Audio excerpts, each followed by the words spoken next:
All right, ladies and gentlemen, so I am taking you ahead to the journey of Nakshatras. You see, when I was learning Nakshatras, I always wanted to, know about my own Janma Nakshatra, my ascended Nakshatra, the Nakshatra of the Dasha Graha, and always was mesmerized to see the characters or the qualities of a particular nakshatra and then used to superimpose them on my life. You see, I was wrong for many months until I realized a secret, that what exactly is this nakshatra? What are the qualities? How can I accurately understand the theme, the flavor of that nakshatra in my life? See, just by telling you that, this particular nakshatra is a nakshatra where you will do this, you will do that, you have that qualities of being a very artistic person. If you're Chitra, if you are a nakshatra which is related to Jyeshtha, then you are a born leader and you have qualities of singing, music, dance. You can enjoy your life. You are very possessive about your leadership qualities and your position and everything. Well, these things are important and they only cater 10 to 15% of the knowledge of the nakshatras. And I was thinking that these characteristics are like 100% thing. And then over the period of time, I realized that nakshatras are to be learned in a very different manner. You see, what exactly is the word nakshatra? Nakshatra. I gave you a definition in my first class. It's the sky map, naksha and tra and everything. But on the same time, it has another meaning as well. You see, naksha is a map, obviously, and tra is also a tool. Okay, so it is a tool to understand the sky map, just like mantra. What is the meaning of mantra? So take this word ta as a tool. So what is man? Man is your mind. So it is a tool to understand and give diet and nourishment to your mind. Similarly, there is something known as yantra. Okay, what is a yantra? Tra is the tool again, and what is the meaning of yan? Yan means sound. Okay, yan means a shape. Yan means number of, so combination of some numbers. So combination of some numbers or combination of some shapes. And there's a tool. There's a special tool, that this tool is like a device. Okay, it's like a combination. It is like some mechanics. So this is mechanic of shapes, some mechanism of the numbers that can give you a lot of positivity and can attract certain devatas and the energies and blessings of those devatas. That is a yantra. Similarly, there is something known as tantra. What is tan? Tan is your body. Something, that a tool that can really affect on your body. You see, a lot of people will say that tantra effects on the circumstances. No, the biggest tantras and the strongest tantras, they affect on the body first. They will hit your body. They will tell you a signal that, oh, my head is bursting, I can't see things, and something is happening wrong in my body. There are different signs in the body that show that some tantra has happened, on a particular native. Right? Especially when you see the knuckles of that particular person, you'll feel that the knuckles have gone black. There's so many other spots that you can see on the body when some tantra is happening.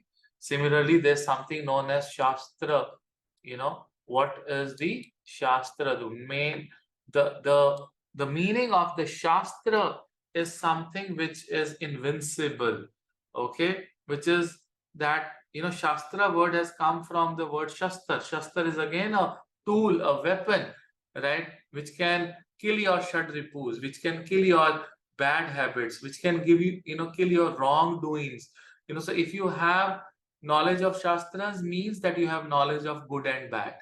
What is supposed to be done in life and what is not supposed to be done in the life. But when I was understanding the map tool, the tool which will make me understand the map, I went to first understand the concept of 33 Koti Devi Devatas.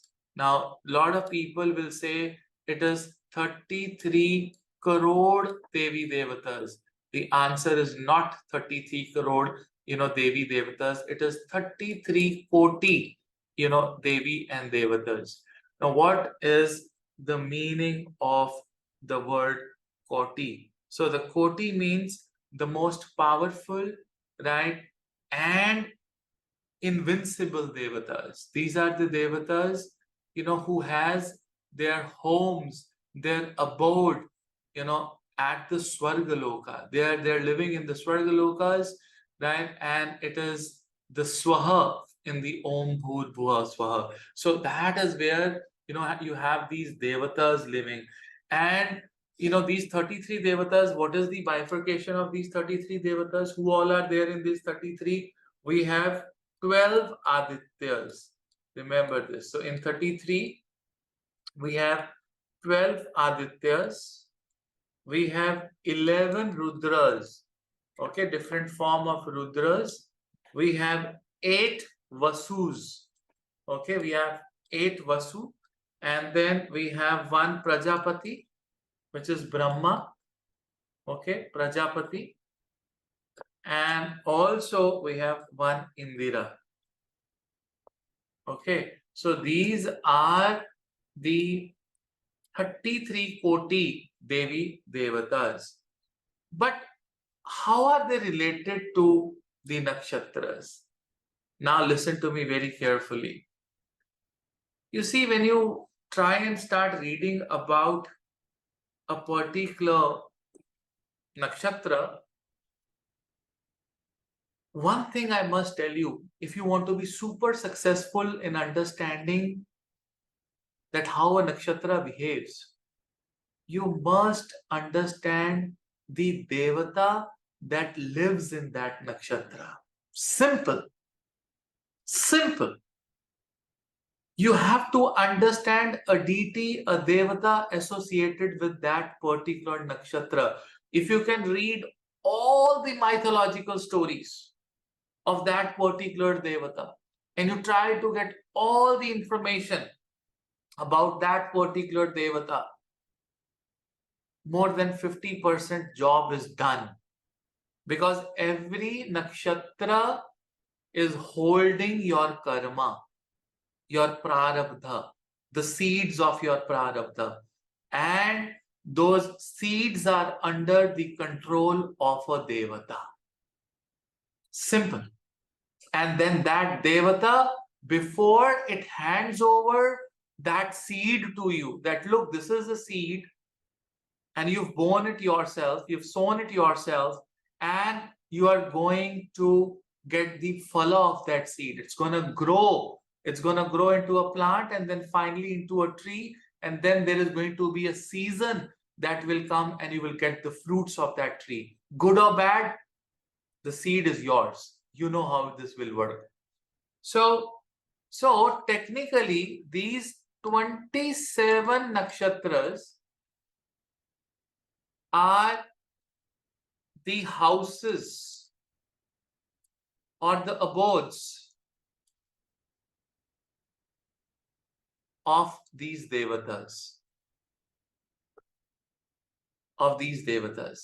And before you understand a particular nakshatra, before you understand what is Ashwini, what is Bharni, what is Kritika, you must understand completely about the Devata which is associated with Ashwini, the Devata which is associated with Bharni, the Devata which is associated with Kritika, the Devata which is associated with Rohini.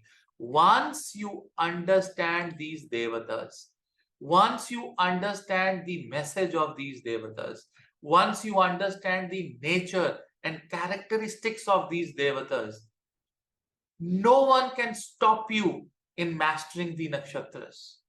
You'll be the master of these Nakshatras. Until I did not give some time on the Devata understanding of a Nakshatra, I was never proficient in the Nakshatra. I was never. So you have to understand that these Nakshatras are the homes of various Devatas, and these Devatas are residing in these Nakshatras permanently. They are not temporary. They are not going out of the Nakshatra. They are not moving here and there. It is their fixed address.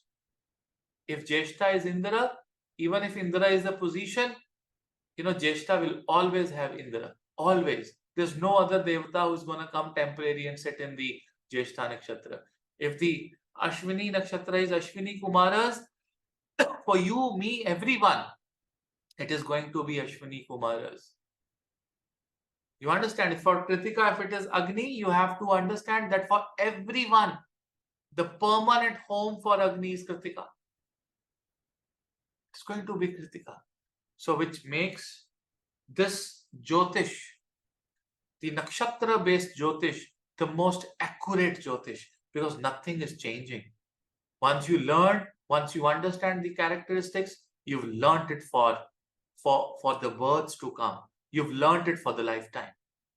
You can super apply that, impose it in whatever conditions, whatever combinations, this will work accurately. You see, you have to understand that these nakshatras were made by Shiva. Shiva is the owner of all the nakshatras. Who is the owner of all the nakshatras? Shiva owns all the nakshatras. You see, there are three things that is there in the Gayatri. Something known as bhavas. Bhavas is nothing but the expressions. Then on top of bhavas, we have grahas, planets. And then we have something known as nakshatras right on the top. So I'll just write Naks. This is your Lagna, your Earth, Mother Earth. Bhu. The planets are in the mid-heavens. And then above the mid-heavens, we have the nakshatras, which is known as heaven or known as the Swargaloka. And above the Swargaloka, you have that Vishnu Loka, Shiv Loka, and all those lokas. Now, we are mainly concerned because our life is working around these three lokas: the earth, the mid-heavens, and the Swargalokas. So this is known as Om, Bhu, Bhuva. This is Om, Bhur, Bhuva, and this is Swaha. So this is Brahma, and then this is Vishnu, and this is Mahesh. So Mahesh is where you have, your nakshatras. Now let me tell you how this thing works. Let me tell you what happens. Suppose this is our galaxy. Just imagine. Okay? And there is a soul which is coming to enter the galaxy. The soul is coming just to enter the galaxy to reach Mother Earth, to settle its prarabdha. Before it enters here, it is going to get into a outer circle of the group of stars known as constellations, known as nakshatras. So they are like small, small pockets, the 27 pockets divided equally into 13 degree of 20 minutes, known as nakshatras. Now, how does this work? Now, when you understand this concept of how does this work, you will understand every single thing. I give you a small example. You see, you have an electricity coming in your home right now. There's a bulb which is lighting in your home. So now what happens is, from where is this? Suppose this is a bulb. Okay, this is a bulb which is there at your home, and it has a light. Okay, it is shining in your room. Okay, it is shining in your room. This is connected to a wire or a holder, and that wire is connected to something known as an electric meter in your home. Okay, the mains which is coming, and this mains is coming through a transformer, which is there in your area, in your building. Okay, and this transformer is connected to a feeder wire, which is the main wire, which is coming from a power station. And this power station is connected to bigger feeder wires, which is eventually coming from a dam or a thermal plant where the electricity is made. Okay, you have to understand your horoscope in the exact way. This thermal plant where the electricity is made, right, where the energy is completely very, very high, uncontrollable, that is a nakshatra. Okay, that is a nakshatra, which is the home of the devata, because you cannot handle the energy of the devatas. Now, this nakshatra is doing what? Now, imagine yourself. You have a graha, a planet, which is there in your horoscope.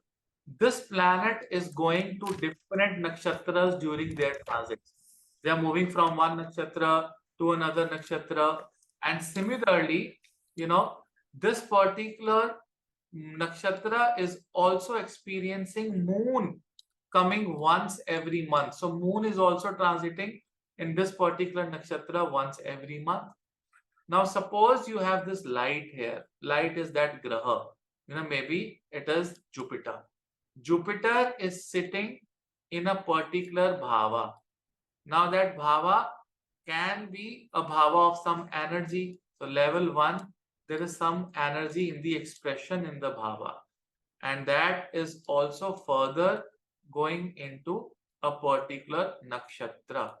Now that nakshatra has a particular devata. Okay. And that devata also has, dharma, artha, kama, moksha. 4 primary ways of looking at everything. Okay, which is east, which is west, north, and south. These 4 directions are also the 4 directions of your Vedas. Or these are also the 4 primary directions of the yugas. In the east, we have Satyuga. In the north, we have Treta. In the west, we have Dwapar. And in the south, we have the Kali Yuga. Okay, so these particular devatas have got the energies from these yugas. These devatas have got the energy and characteristics from Shiva, the Shiva Loka, right? That is why they are the powerhouses. Now, depending upon your karma, the good and the bad karma, these powerhouses are storing some sort of energy for you people. That energy, but who will transfer this energy, to you? There has to be some source, and that energy is transferred to you through planets, through grahas. These grahas are moving into these nakshatras, like this graha is visiting the home of a particular devata and asking that what is Lalita ji, what is the account of Lalita ji? Open the locker of Lalita ji. Let me see what she's kept for herself. And he opens some good amount of money. Oh, I'm supposed to go and give this money to Lalita ji. So the planet takes this money, takes this good prarabdha, goes on the mind of the native. तो आपके mind पे आ जाता है, and now you take a good decision about yourself, and you know, you do a certain task through which you earn money, and you think that it is you who have earned the money, it is you who have earned the respect. But the answer is no, it was already there in your destiny. That is why you did some effort in your life. You met a person, you met a guru, you met a teacher, you took knowledge, and you did certain thing. But on the same time, you know, how will you get it? Will you get it in the Satyuga way, where there was all dharma, or where you will get in the Treta, where there was artha, where you'll get it in the, you know, in the way of Dwapar, where there was lot of kama, and then there is the moksha thing which is happening with the with the Kali Yuga. You see, people were not thinking of moksha in the Satyuga or in the Treta or in the Dwapar Yuga. Can someone tell me why people were not? Because it was a quite obvious thing that if you do certain good karmas, you will get into the moksha in the Satyuga. But now in the Kali Yuga, when you don't have good karmas, lot of people like you and me are continuously thinking about moksha, moksha, moksha.